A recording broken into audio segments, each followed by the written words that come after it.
और नाना प्रकार से उसको रमण कराने लगी।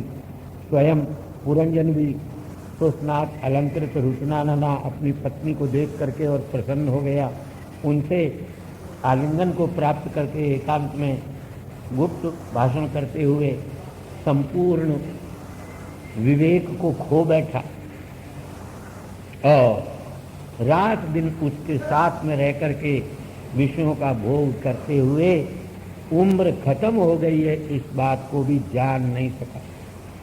फिर उसके पराभव को प्राप्त करके स्वस्वरूप जो ब्रह्म है और उस ब्रह्म का साधन जो ज्ञान है उसका भी उसने कभी स्मरण नहीं किया। इस प्रकार उस अपनी पत्नी के साथ रमण करते हुए उस पुरंजन का की जितनी युवावस्था थी वो आधे क्षण के समान समाप्त हो गई।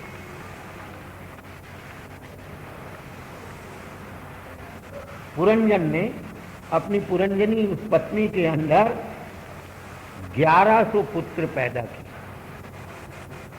बस आधी आयु उसकी क्षीण हो गई और 110 कन्याएं पैदा की जो पिता और माता दोनों के यश को बढ़ाने वाली थी। फिर पुरंजन ने उन पुत्रों का और अपनी पुत्रियों का विवाह कर दिया। पुरंजन के 100 पुत्रों के भी एक एक के 100 पुत्र हुए। परिवार नियोजन नहीं था भाई, फैमिली प्लानिंग, जिससे पुरंजन का वंश बहुत बढ़ गया। अब ये पुरंजन महाराज अपने पुत्र पुत्रियों में आसक्त हो गए, पोते पोती भी हो गए।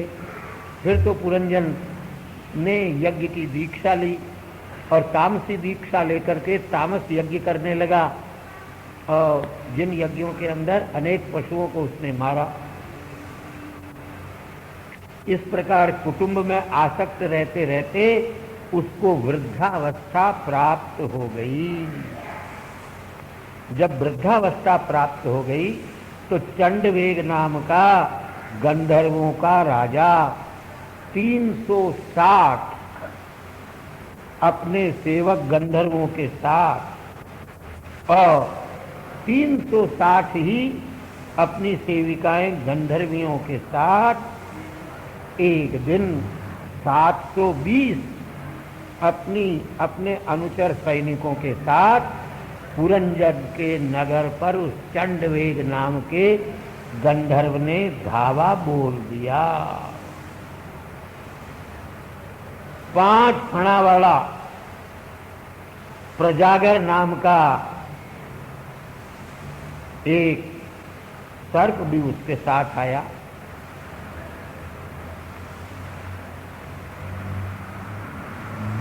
इन सब ने आकर के उस पुरंजन की सारी सेना को नष्ट कर दिया।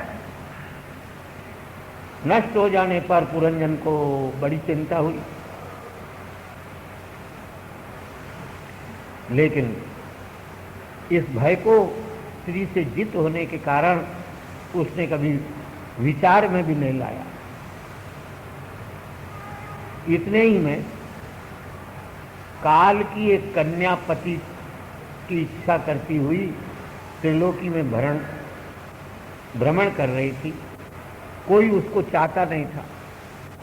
अपने दुर्भाग्य के कारण वो दुर्भगा थी, क्योंकि उसको कोई अपने योग्य पति नहीं मिला था।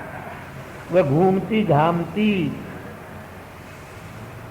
रास्ते में इसको उसने देख लिया।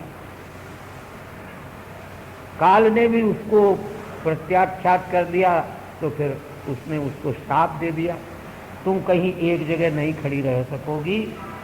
इस प्रकार प्रेरणा प्राप्त करके उसने भय नाम के काल कन्या ने भय नाम के पति के साथ विवाह कर लिया। अब इस काल कन्या ने भय नाम के पति से कहा, हम तुमको अपने पति के रूप में वर्ण करते हैं। सारे संसार के जीव जो भी कुछ संकल्प करेंगे उसको तुम नष्ट कर दोगे। जो मांगने वाले को नहीं देता और देने वाले से कुछ लेता नहीं। ऐसे दोनों पुरुष सज्जनों के लिए शोक के पात्र होते हैं। इस वास्ते तो काल कन्या भय से कहती है तुम मेरा सेवन करो। वह भय है नाम जिसका, ऐसा यवनेश्वर काल कन्या के इस प्रकार के वचन को सुन करके और कहने लगा, काल कन्ये, मैंने ज्ञान दृष्टि से मैं तो तुम्हारे साथ विवाह नहीं करना चाहता भाई, लेकिन ये सारा संसार ही तुम्हारा पति बन जाएगा, लेकिन तुम सबका कल्याण नहीं करने वाली हो, इसलिए तुम्हारी कोई प्रशंसा नहीं करेगा। इस वास्ते तुम मेरी सेना के साथ प्रजा का नाश करने वाली बन जाओगे। ये प्रज्वार नाम का तुम्हारा भाई है और मैं तो तुमको अपनी भगिनी के समान मानता हूँ। दोनों ही हम अप्रकट रूप में इस संसार में विचरण करेंगे। नारद जी महाराज कहते हैं, हे परमेश्वर, इस प्रकार यवनेश्वर के सैनिक और प्रज्वार और काल कन्या ये पृथ्वी के ऊपर विचरण करते हुए वो बूढ़े 5 सांपों के द्वारा परिपालित पुरंजन की नगरी पर आ गए। काल कन्या ने उस सारे नगर का भोग कर लिया। यवनों ने द्वारों में प्रवेश करके उस नगरी को तहस नहस कर दिया। अभिमानी जो पुरंजन था अनेक प्रकार के तापों से संतप्त हो गया। काल कन्या ने उसको पकड़ लिया, उसकी स्त्री नष्ट हो गई। गंधर्वों ने उसके सारे ऐश्वर्य का हरण कर लिया। अपनी पुरी को नष्ट होती हुई देख करके पुत्र पौत्रादि के प्रति भी जिसका प्रेम नहीं रह गया है और पति के प्रति भी जिसका प्रेम नहीं रह गया, ऐसी अपनी पत्नी की ओर देख करके बड़ा दुख हुआ पुरंजन को।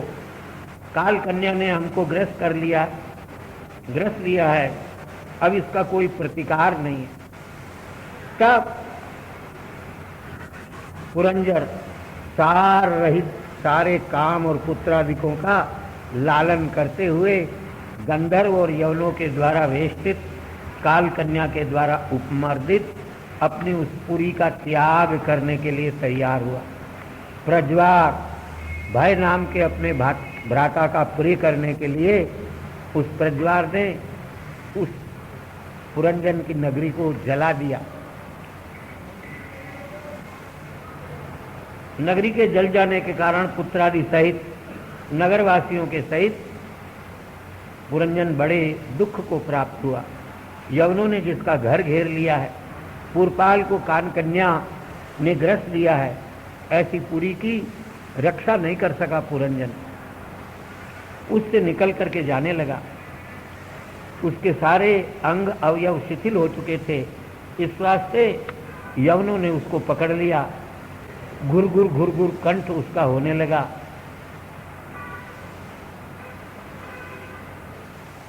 सारी उम्र ये मेरा है और मैं इनका हूँ, यही सोचता रहा।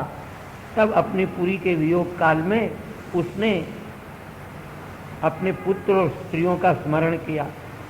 ओ सोचने लगा, अब मैं इस दुनिया से चला जाऊंगा तो बेचारी मेरी वो पत्नी कैसे रहेगी, जो मेरे बिना खाए खाती नहीं थी, मेरे बिना सोए सोती नहीं थी। मैं जब उस पर क्रोध करता था तो बेचारी त्रस्त हो जाती थी। मैं देशांतर में चला जाता था तो गृहस्थ धर्म का भी अनुवर्तन नहीं करती थी। अब मेरे न रहने पर मेरे ये दीन पुत्र और कन्या, इनकी क्या दशा होगी। हे भरविश मन, इस प्रकार वह पुरंजन शोक कर रहा था। इतने ही में भय नाम का जो सैनिक था वह आ गया। अब यवनों ने पकड़ करके इसको अपने स्थान पर ले जाना चाहा, शोक करके और भागने लगा। वो जो सर्प था उसने पुरी को छोड़ करके और गमन कर दिया, उसकी रक्षा वह नहीं कर सका। पुरंजन बलवान यवन के द्वारा खींचा जा करके अज्ञान से आविष्ट होकर के अपने उस पुराने मित्र की, जिसका नाम नहीं जानता था, उसका स्मरण नहीं किया। उसने यज्ञों में जो पशु मारे थे वो अपने सींग से कुल्हाड़े जैसे उसके शरीर का छेदन करने लगे। स्त्री के संग से दूषित होकर के अनंत अपार अंधकार में मग्न होकर के दुख का अनुभव किया। उसी स्त्री का फिर स्मरण करते हुए फिर बाद में वह पुरंजन विदर्भ राज की कन्या के रूप में दूसरे जन्म को प्राप्त हो गया। मलयध्वज नाम का जो पांड्य देश का राजा था, उसने युद्ध में संपूर्ण राजाओं को जीत करके उस विदर्भ राज की कन्या जो पूर्व जन्म में पुरंजन थी, स्त्री का ध्यान करते करते दूसरे जन्म में स्त्री बनकर के ही पैदा हुआ और राजा पांड्य ने उसके साथ विवाह कर दिया। उसमें उसके 7 पुत्र और 1 कन्या पैदा हुई।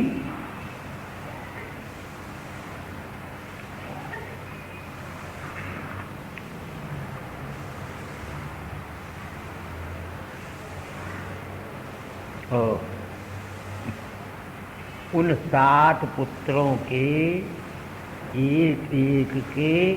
एक अरब पुत्र पैदा हुए भाई।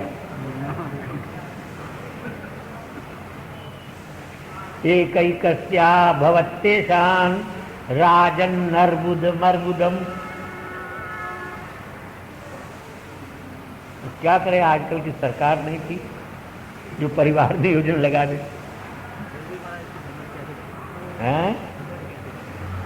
नहीं, इसमें संगति लगाने की जरूरत नहीं, ये तो परोक्ष है। अभी इस कथा का तात्पर्य आगे के अध्याय में बताएंगे।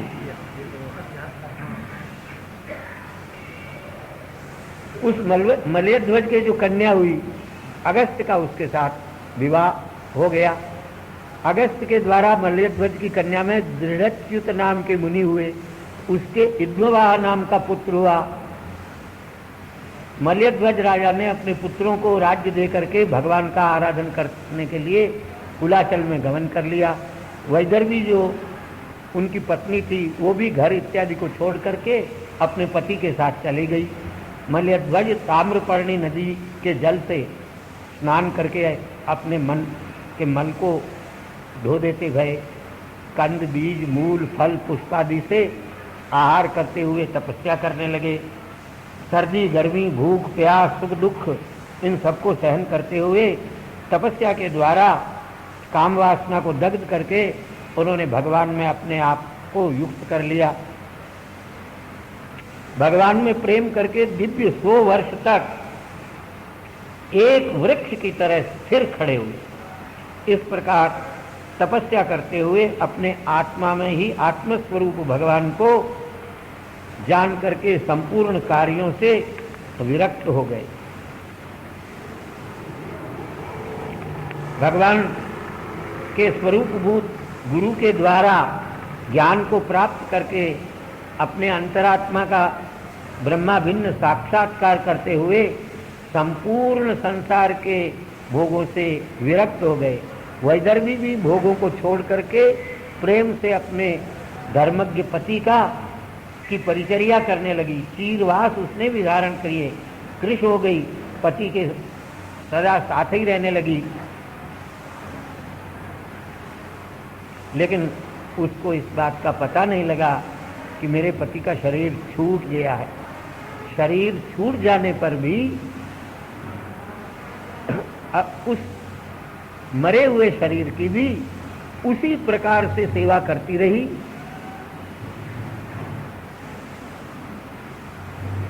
जैसे पहले करती थी। धीरे धीरे चरणारविंदों को हाथ लगाया, देखा उनमें गर्मी नहीं रह गई है। तब उसे भासित हुआ कि वो अंतरात्मा इस शरीर में से निकल चुका। बड़ा शोक किया, और जहाँ जहाँ आता है शास्त्रों में रुदन के लिए सुस्वरम प्ररोधा,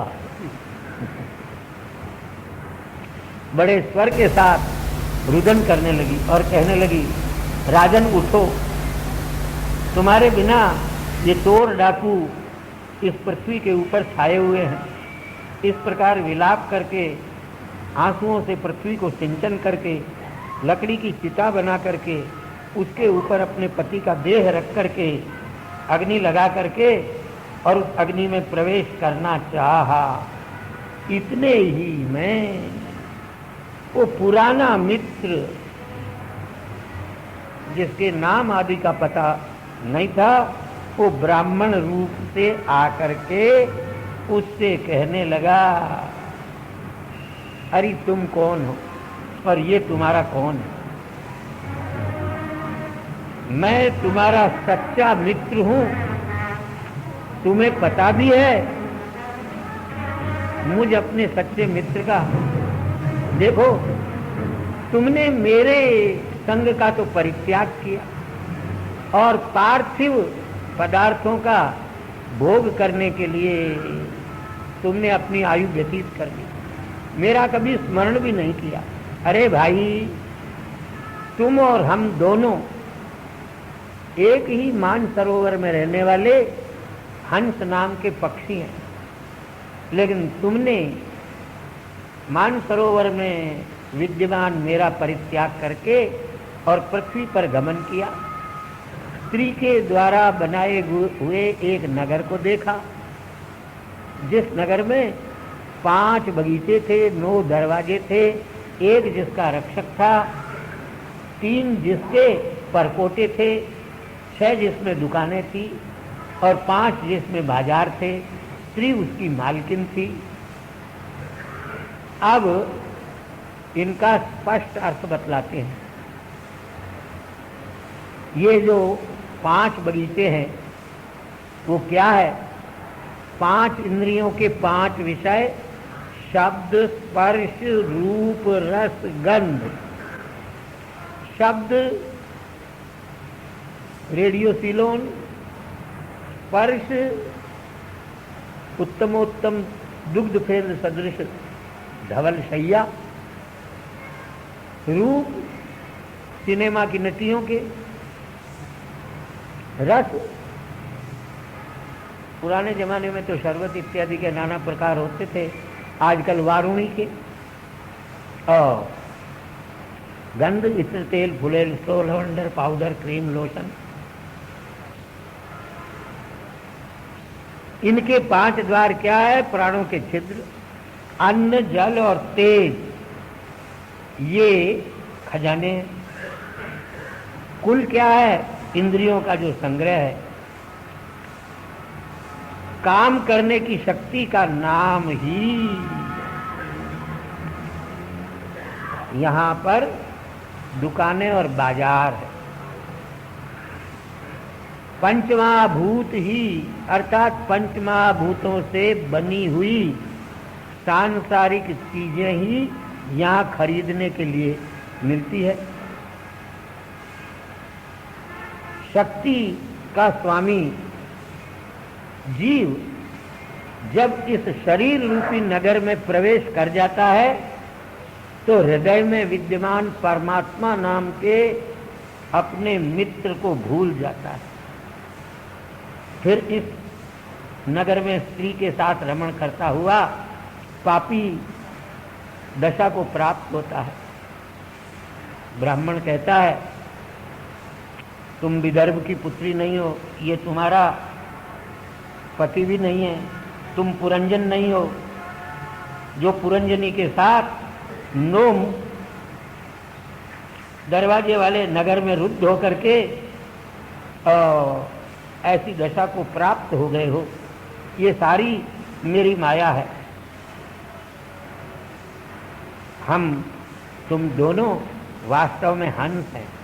तुम अपनी गति को पहचानो।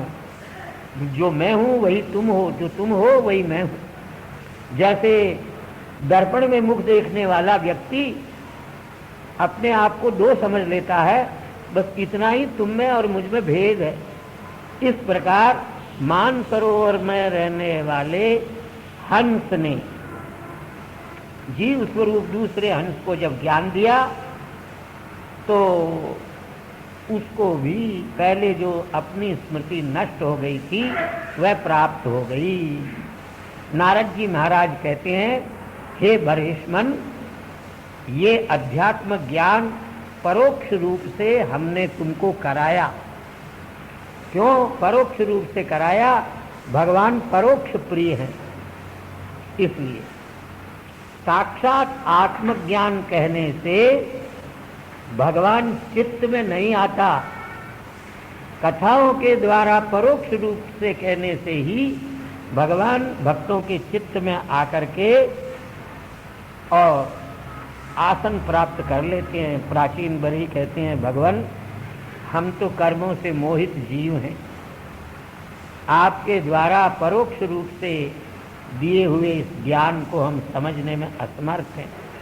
इस वास्ते आपने जो ये रूपक बनाया इसको स्पष्ट करके और हमें बतलाइए।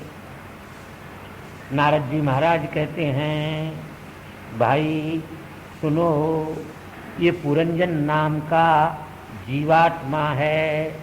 ये जीवात्मा एक पैर वाले जीव, दो पैर वाले जीव, तीन पैर वाले जीव, चार पैर वाले जीव, बहुत से पैर वाले जीव और बिना पैर वाले जीव। बिना पैर वाले जीव हैं सर्पादि, बहुत से पैर वाले जीव हैं बिच्छू, कान खजूरा, गोजर इत्यादि, और चार पैर के जीव हैं चौपाए।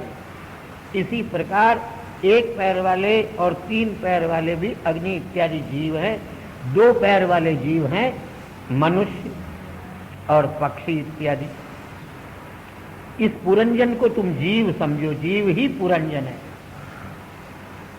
और जो इसका एक मित्र बताया, जिस मित्र का इस पुरंजन नाम के जीव को ज्ञान नहीं है, वो सच्चा मित्र जीव का है भगवान।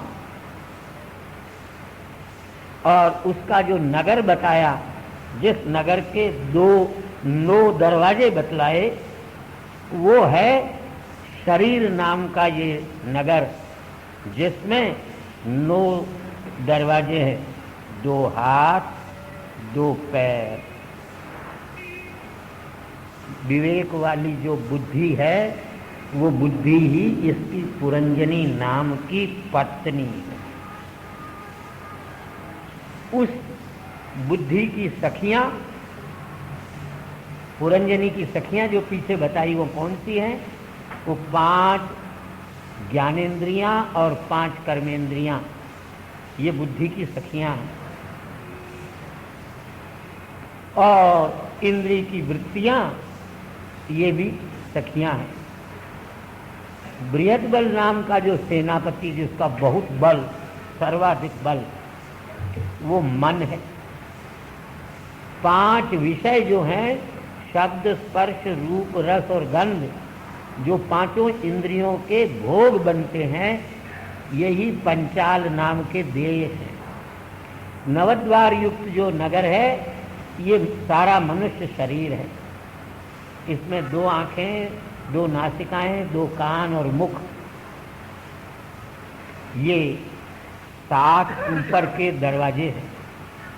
और 2 नीचे के दरवाजे हम अपने फुटकर प्रवचनों में बहुत अच्छी तरह से इन बातों को आपको बतला चुके हैं। उसमें आंखें, नाक और मुख, ये 5 आगे के द्वार। दाहिना कान दाहिना दरवाजा है और बायां कान उत्तर का दरवाजा है।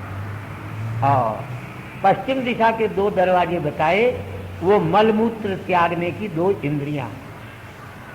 और खद्योत और आविर्मुखी 2 बिजली के लाइट के समान प्रकाश बतलाए, वो है दोनों नेत्र। उनसे ही पुरंजन देखने का काम लेता है। नलिनी नालिनी नाम की जो दो नालियां बतलाई, ये दाहिनी ओर की और बाईं ओर की नासिका के छिद्र हैं। मुख्य छिद्र है इसमें मुख, और जो संसार के व्यवहार करने का बाजार बतलाया वो है वाणी। उसमें व्यापार क्या होता है? बोलचाल, यही व्यापार। दाहिने कर्ण का नाम ही है पितृहु, और उत्तर के कान की ओर का नाम है देवहु। अग्नि ज्योतिर्ह शुक्ल षण्मासा उत्तरायणम। अग्नि ज्योति दिन, शुक्ल पक्ष और उत्तरायण, ये उत्तर का मार्ग है।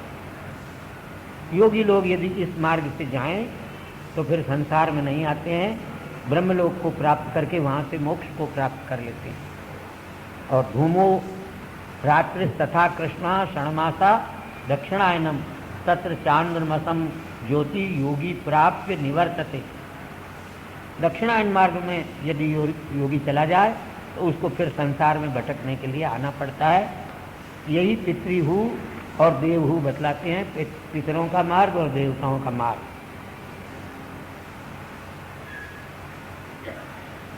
प्रवृत्ति गृहस्थाश्रम आदि का जो शास्त्र है और निवृत्ति मार्ग जो योगियों का ज्ञान मार्ग है, वही पंचाल संज्ञक है। आसुरी द्वार एक बतलाया, राक्षसी द्वार, वो इस शरीर में है। मूत्रेंद्री और निवृत्ति द्वार, मृत्यु द्वार बतलाया, वो है मल त्याग करने की इंद्री। चार अंधे इसमें बताए, 2 हाथ और 2 पैर, ये दोनों अंधे होकर के चलते हैं। इसमें एक बतलाया रनवा अंतपुर, वो क्या है? हृदय है। उसमें एक विशुचि बतलाई, वह मन है जो मोहादि को प्राप्त होता है। बुद्धि जो है वह जागृत अवस्था में और स्वप्नावस्था में विकार को प्राप्त करता है। जैसे जैसे बुद्धि नचाती है वैसे वैसे जीव नाचता है। ये बुद्धि इसकी पुरंजनी पत्नी है। और भैया एक रथ का रूपक भी बतलाया, ये शरीर ही रथ है। 5 ज्ञानेंद्रियां, इसके 5 घोड़े हैं। 2 चक्के बताए, पुण्य और पाप, ये दोनों इस शरीर रूपी रथ के चक्के हैं। मन इसकी लगाम है, बुद्धि इसका सारथी है, हृदय इसका नीड है। ऐसा ये शरीर रूपी रथ, जिसमें जीव रूपी रथी बैठ करके मृग तृष्णा की ओर दौड़ता है। 11 सेनाएं बताई, मन सहित ज्ञानेंद्रिय और कर्मेंद्रिय, ये 11 सेना है। चंडवेग नाम का एक यवन राज बताया, वो कौन है? कहते हैं वो है साल। 1 साल का जो समय, वही चंडवेग नाम का काल। उसके अनुचर गंधर्व बतलाए, उसके सेवक 360 दिन जो 1 साल के होते हैं, वही उस चंडवेग नाम के यवन राज के सेवक हैं। इनकी 360 पत्नियां भी बतलाई। आधी काली और आधी गोरी, शुक्ल पक्ष की और कृष्ण पक्ष की जो रात्रियां हैं, ये ही इन गंधर्वों की पत्नियां हैं। तात्पर्य कहने का, जीव की आयु को ये सब खा जाते हैं।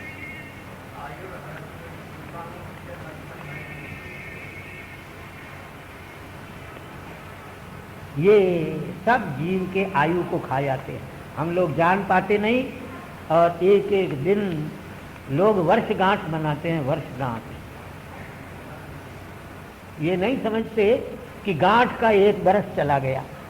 वर्षगांठ का मतलब वर्षगांठ को जाए आयु। हम प्रसन्न होते हैं वर्षगांठ का मना करके, लेकिन ये समझते नहीं कि आयु रूपी गांठ का एक वर्ष चला गया। वो भी विधि पूर्वक नहीं मनाते। वर्षगांठ मनाना चाहिए जिस दिन जन्मदिन हो। वर्ष देशी चैत्र वैशाख इत्यादि जिस महीने में जन्म हुआ हो, जिस कृष्ण पक्ष शुक्ल पक्ष में जन्म हुआ हो, जिस तिथि में जन्म हुआ हो, वो तिथि जिस दिन सूर्योदय में हो उस दिन वर्षगांठ मनाना चाहिए। क्या करना चाहिए? मार्कंडेय आदि 8 चिरजीवियों का पूजन करना चाहिए, अपनी कुल देवी का पूजन करना चाहिए और छठी माई का पूजन करना चाहिए और गणपति का पूजन करना चाहिए। इन सब का पूजन करके और इनको सतिलम गुड़ सम्मिश्रम अंजल्यर्धमितम पयः मार्कंडेयादीन नमस्कृत्य पिबाम न्यायुष्य वृद्धये। हाथ में सतिलम गुड़ सम्मिश्रम अंजल्यर्धमितम पयः, आधी अंजलि पानी और दूध, उसमें तिल और गुड़ ये मिला करके हाथ में लेकर के मार्कंडेयादि 8 चिरजीवियों को नमस्कार करके प्रार्थना करनी चाहिए, मैं आपकी कृपा से आपके प्रसाद के रूप में इस प्रसाद को ग्रहण करता हूँ, कृपा करके मेरी आयु बढ़ाइएगा। ये जन्मदिन इस प्रकार वर्षगांठ मनाना चाहिए। आजकल तारीख और जनवरी फरवरी के हिसाब से मनाते हैं और केक काटते हैं। मोमबत्ती बुझा। हिंदू ईसाई बनने जा रहा है धीरे धीरे।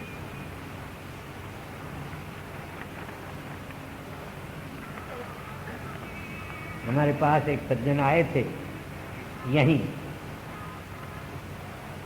महाराज मेरी जन्मदिन पर आप आशीर्वाद देने के लिए मेरे घर आओ।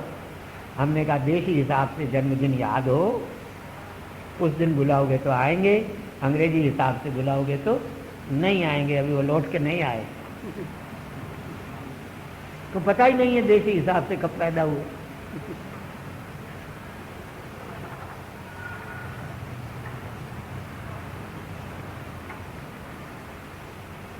ये सब आयु का हरण करते हैं। काल कन्या कौन है? कहते हैं बुढ़ापा ही काल कन्या है।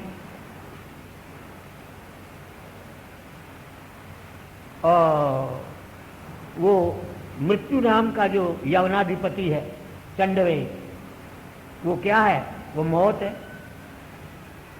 वो अपने खाने के लिए पहले अपनी बहन बुढ़ापे वृद्धावस्था को भेजता है।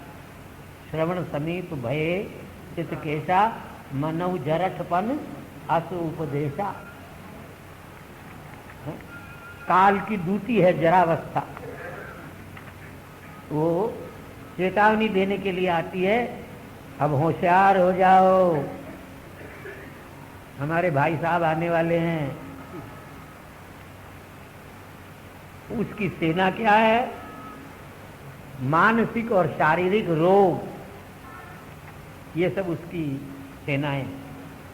2 प्रकार का जो ज्वर है वही प्रज्वार है।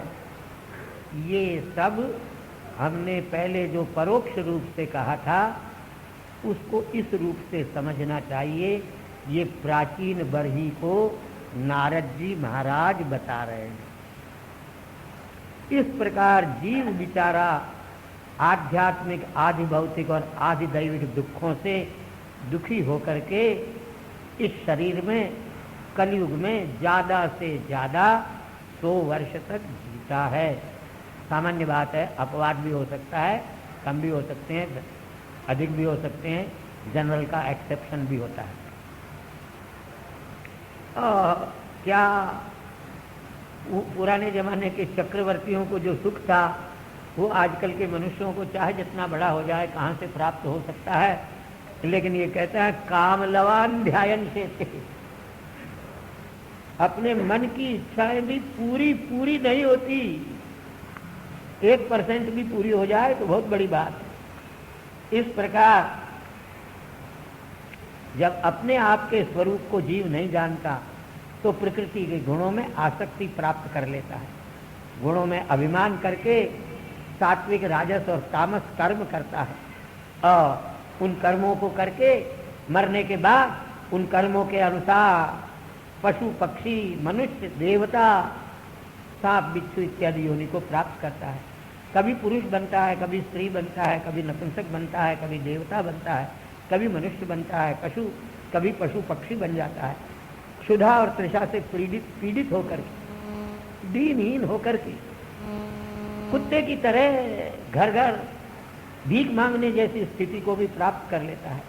काम से व्याप्त होकर के जीव इस प्रकार के ऊंचे नीचे देहों को प्राप्त करके अपने किए हुए कर्मों का फल भोगता है।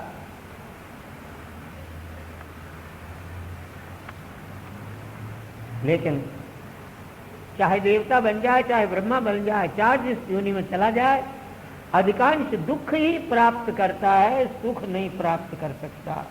ये सारा संसार चींटी से लेकर ब्रह्मा तक के शरीर जिसमें है दुख रूप ही है। हाँ, कहते हैं दुनिया तो बड़ा सुख मानती है, कहते हैं दुख में लोग सुख समझते हैं। सिर पर बोझे की गठरी रखी हुई है, जब उस बोझे से सिर दुखी होने लगा तो बोझा उठा करके और कंधे पर रख लिया। ये नहीं ख्याल किया कि जो दुख सिर पर था वो कंधे पर आ गया। कंधे पर बोझा लेने से समझ लिया कि सिर सुखी हो गया।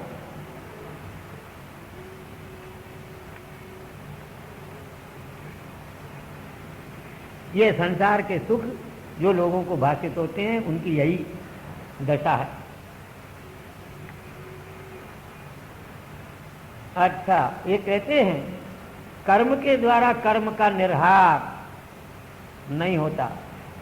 जब तक फल की इच्छा से कर्म करेंगे तब तक उन्हीं कर्मों को यदि भगवान के चरणारविंदों में अर्पण करने